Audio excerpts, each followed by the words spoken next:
Lin Yu's girlfriend died without warning in a car accident. Lin Yu was devastated. Every day after returning home, he would lock himself in his room, as if disconnected from the world. Every night, he would hold a doll tightly in his arms and drift off to sleep. Lost in memories, it was an exquisitely crafted doll. Its skin as white as jade, just like his girlfriend's delicate and lovely features.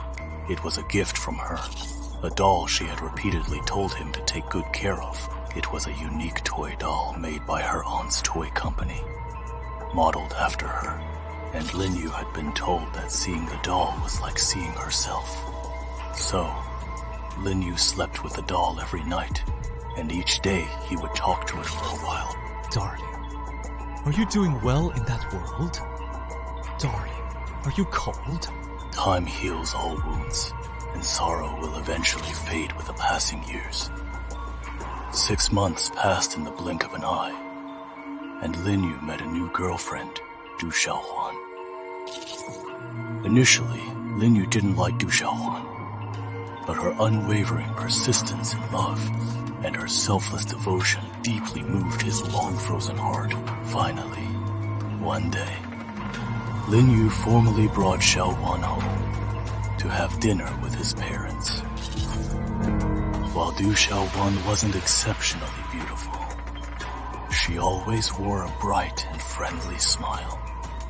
And she was also a skilled cook, which Lin Yu's parents greatly appreciated. After dinner, she even washed the dishes herself, proving herself to be a future virtuous wife and loving mother. The elderly couple exchanged satisfied smiles and nodded. In Lin Yu's room, Du Xiaohuan saw the beautiful doll and picked it up, playing with it incessantly. You, this doll is so cute. How can a boy like you have such a toy? Xiaohuan pouted, a hint of childish capriciousness showing on her coquettish face. This was a gift from my ex-girlfriend, Care, but now she is. Oh, it is her. Don't worry, you. I allow you to keep memories of her in your heart. You must keep this doll safe. Consider it a gift for me. A pure smile returned to Xiaohuan's face. Lin Yu was deeply moved by the understanding girl before him. But he didn't know that only 5 minutes later... Xiaohuan, I'm going to help Mom find some things. Wait here for me. I'll be right back. No sooner had Lin Yu left than Du Xiaohuan revealed her true, hypocritical, and ugly nature. Xiaohuan stared at the doll with extreme anger and dissatisfaction, then abruptly threw it to the ground, stomping on it repeatedly. After hearing Lin Yu come upstairs, she put it back. But in that instant, she clearly saw a chilling smile appear on the doll's face, then vanish. For the next few weeks, Du Xiaohuan frequently visited Lin Yu's home, but she never dared to provoke the doll again. However, things didn't calm down just because she stopped. One day, Du Xiaohuan suddenly disappeared. Lin Yu tried calling her, but no one answered. Even her colleagues at work said she hadn't come to work that day. Lin Yu decided to go straight to Du Xiaohuan's home. Du Xiaohuan's parents lived in another city, so she had always lived alone in a rented apartment locally. Lin Yu drove for 2 hours to reach Du Xiaohuan's apartment. The stairwell was pitch black, without a single light, as if the other end were a bottomless abyss. Using the faint light from his phone screen, Lin Yu painstakingly found Du Xiaohuan's apartment number. Strangely, the door wasn't closed. Lin Yu's first thought was that something must have happened to Xiaohuan. Without thinking, he flung the door open and rushed inside. The room was eerily dark. The curtains were tightly drawn, blocking out the moonlight. In the limited light, Lin Yu saw a familiar figure sitting motionless on the sofa. Xiaohuan? Is that you? Xiaohuan? Lin Yu tentatively called out, softly twice. It is me, you. What brings you here? I was sick today, so I didn't go to work. I'm so sorry to have worried you. Hearing Du Xiaohuan's response, Lin Yu finally relaxed and breathed a sigh of relief. Xiaohuan, the room is so dark. Why don't you turn on the light? Can I turn it on for you? No, I don't like turning on the light. I have pimples on my face today, and I don't want you to see me like this. I'll call you tomorrow, okay? You should go home first, okay you? Du Xiaohuan's words left Lin Yu somewhat bewildered. Okay, Xiaohuan. I'll listen to you. Take care of yourself. I'm leaving. Just as Lin Yu was about to leave, he felt increasingly uneasy. He found Du Xiaohuan's behavior today rather strange. So, with lightning speed, he touched the power switch in the room. At that moment, Lin Yu was completely stunned by what he saw. He regretted not listening to Du Xiaohuan. He saw Du Xiaohuan's eyes darting around in opposite directions. Sometimes, only the whites of her eyes were visible. Blood flowed from her eyes, nostrils, and mouth. A large chunk of her head had been shaved off, and numerous threads extended from the hole into the ceiling, constantly pulling and tugging. Du Xiaohuan's face, her eyes, mouth, and every muscle seemed to move in response. But the whole scene looked so gruesome and incongruous. She, who had been speaking relatively normally just moments before, was now mumbling incoherently in a foreign language. Lin Yu, terrified, collapsed to the ground and scrambled out of the room. From that moment on, Lin Yu never dated again, focusing entirely on his work. After inheriting his father's company, he expanded it from 2 to 12.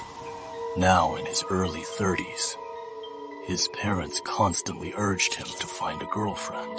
Then one day, his secretary, Rosho, entered his life. The two quickly established a relationship and decided to get married in a whirlwind romance. Unlike Du Xiaohuan, Rosho was a somewhat tomboyish but capable woman.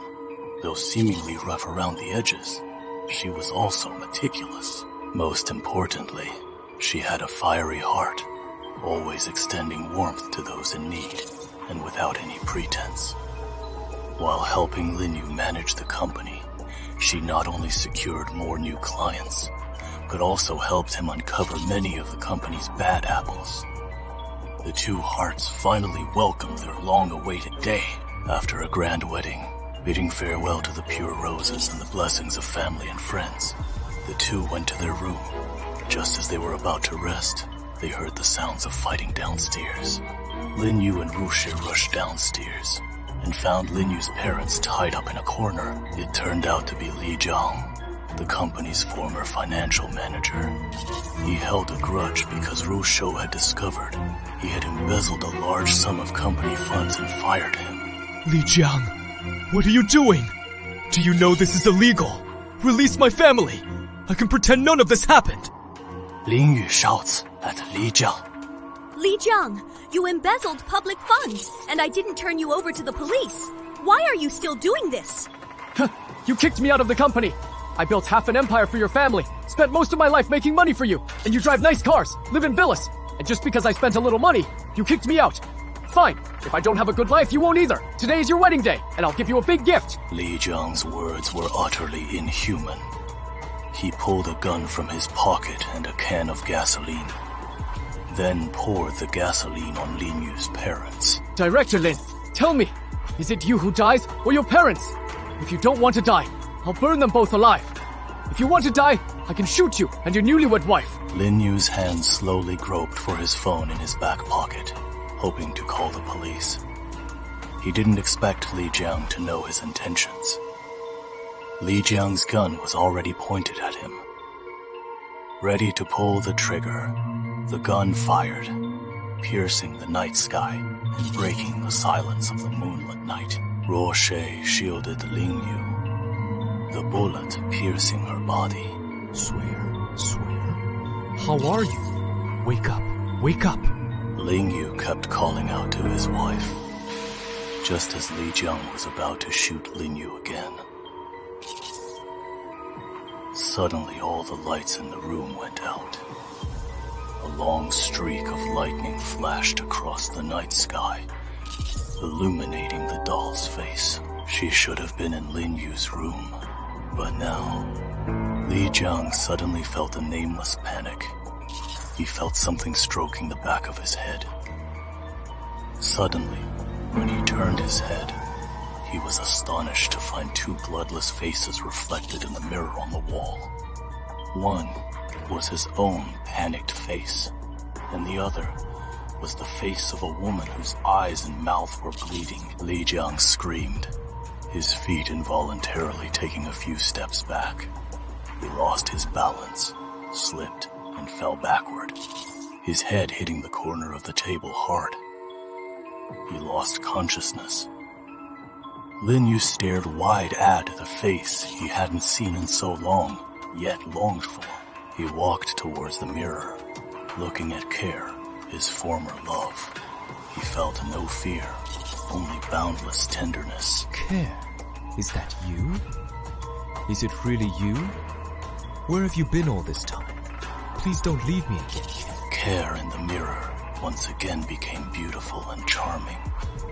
Her face no longer covered in blood, only tears. You, I've always been by your side. I should have gone to heaven after death, but I chose to stay in your life, to accompany you, to protect you. Every day you held me as we fell asleep, making me feel like the happiest person in the world. I know we can't be together anymore, so I hope someone can take better care of you and give you happiness. You know, that Du Xiaowang only got close to you from the beginning because she wanted your family's wealth. I saw with my own eyes how she stole your mother's jewelry, and then drove your nanny into an accident. Also, everything she did in front of you was an act. Most importantly, she is the daughter of the driver who caused my death. I admit I killed her in a fit of rage. When you came to her house that day, I just wanted you to leave. I didn't want to scare you. I'm sorry, you. I think I have to go.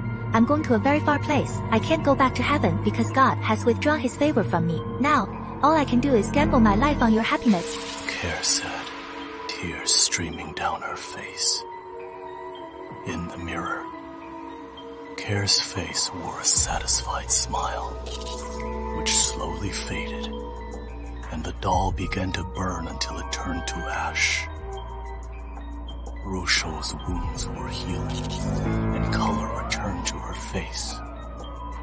Li Jiang was sentenced to 5 years in prison for attempted murder. A year later, Lin Yu and Rushou had a lovely daughter named Li Qi'er.